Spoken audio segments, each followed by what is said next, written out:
is at the Presidio, and he doesn't make friends very well. In fact, most of the soldiers there seem not to be able to connect much with each other. It's a transitory thing. It's not the same group of guys that you went through basic with, or the same group of guys that you're going to go to Vietnam with. You're just all sort of thrown together in there, and Palmer's trying to figure out who he is, what's going on, what does he want to do other than drinking in the bowling alley every night and getting drunk. He meets another private named Thorpe. He actually tries to engage him. They're doing some menial tasks, and he's trying to engage him, and he thinks that Thorpe sort of shuns him, and just pushes him off. Palmer says, "Okay, well, then fine. If that's the way you want to be, okay." Sometime later, Palmer decides he's going to walk across the Golden Gate Bridge and back, as the Presidio, if you know, is at the foot of the south end of the Golden Gate Bridge. And so he's walking across the bridge, and he's coming back, and he sees Thorpe standing mid-bridge looking down into the water on the railing. And he just decides, well, I'm just going to pretend I don't see him, because he shined me on, so I'm going to shine him on as well. And so he just goes past him. Well, later, Thorpe jumps off the bridge and commits suicide, and Palmer is now assigned to escort the body home to Palmer's home in Wichita, Kansas. And that's where we start. At 11 a.m. on Tuesday, he goes to the operations office and calls a cab to take him to San Francisco International Airport. Company D is quiet, as it has been ever since the news of Thorpe's suicide was officially passed along to the troops. The previous evening there had been no shouting in the showers, no evening laughter and grab-ass in the hallways. Nobody seems to have known Thorpe very well, not even the men in his squad. Palmer is glad to be getting away from this peculiar silence, even if he is not especially glad to be going to Wichita.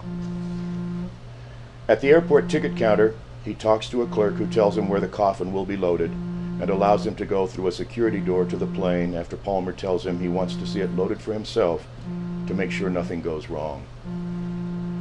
The coffin is resting in the sunlight on a gurney among baggage carts stacked with luggage.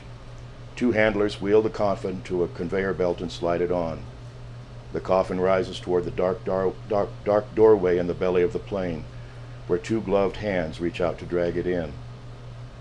Palmer hates flying. The alarming thrust of the takeoff and the extreme tilt of the cabin has always made him uneasy. So he considers buying a mixed drink to calm himself as the flight attendants begin wheeling carts down the aisle. He likes the idea that his very first legal mixed drink would be purchased 30,000 feet above the earth. But he is concerned about getting drunk and losing his orders and missing the connection and screwing up the whole funeral, so he orders a 7-Up instead. The flag is resting on his lap, and the briefcase is tucked into the overhead rack. His concern is mostly for the flag, which is why he decides not to smoke, afraid of getting ashes on it or burning a hole in the fabric.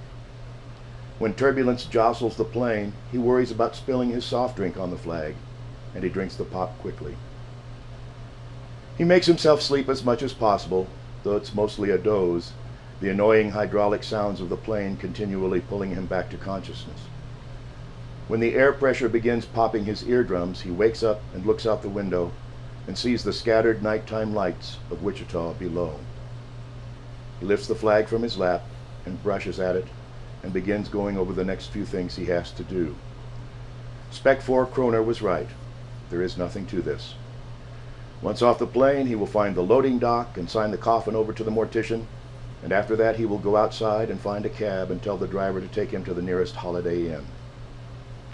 Palmer is the last passenger off the plane, waiting with military courtesy while the civilians shuffle down the crowded aisle. At the gate, he explains his mission to a clerk and asks directions to the loading dock. He picks up his duffel bag at a carousel and walks down a long, empty corridor and through a set of double doors onto a covered loading dock, which looks just like all the warehouse docks he had ever worked on in his shit jobs in Denver.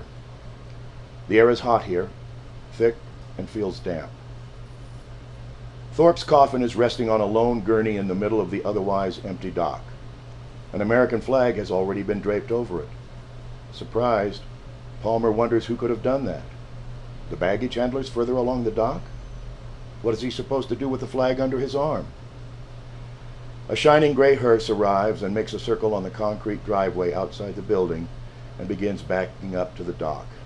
When it stops, the driver's door opens and an elderly man gets out, skinny in a gray suit which flaps in the Wichita wind coming through the open garage doors. He climbs a concrete staircase and looks at Palmer through his wire-rimmed glasses. He grins, showing gold bridgework. "Private Palmer? I'm Walter Gerlach, owner of the Hillside Mortuary." A quick handshake, and Palmer unzips his briefcase and digs out the paperwork. But Mr. Gerlach doesn't even look at it. He smiles, raises his eyebrows, his whole face going into rubbery motion as he speaks. "Now listen, it's just you and me here. Those bastards won't lift a finger," pointing at the baggage handlers.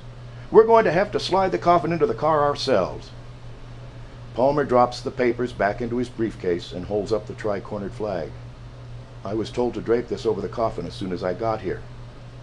"Oh, well," Mr. Gerlach rubs his chin and looks at the coffin. "It already has a flag." Palmer decides that it would probably be best to do as he was told rather than pretend to know what he is doing. "I have orders to put this on the coffin, so I would like to do that." "Well, all right, let's do it," Mr. Gerlach says. They unfold the flag and stand at each end of the coffin and lower it squarely on top of the first flag. A minor snafu, but it annoys Palmer. Mr. Gerlach grabs the handle and guides the gurney to the edge of the dock, putting a bit of English on it by swinging his bony hips so that it rolls squarely up to the door of the hearse. He has done this thing before.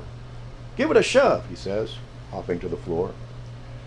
Palmer puts his hands on the coffin above Thorpe's head, or else feet, and pushes it smoothly into the hearse. Mr. Gerlach leans inside to lock it down, then closes the door. "All right," Mr. Gerlach says, clapping his hands once and raising his eyebrows. "Let's hit the road. I'll be dropping you off at the Chautauqua Motel. That's where all the body escorts stay. It's no palace, but it's darn comfortable, and it's real close to the shop." Palmer pulls out the paperwork again, but Mr. Gerlach doesn't even look at it. He goes to the driver's door and says, "Hop in," which Palmer not only does not want to do, but did not imagine he would have to do. He picks up his duffel bag, climbs down off the dock, he opens the passenger door and puts his duffel bag on the floor and slides in. Mr. Gerlach guides the hearse out of the loading dock and heads toward a gate shack. The air conditioning is not on, but the interior of the hearse is cool, with a scent of rose in the air. The engine is surprisingly silent.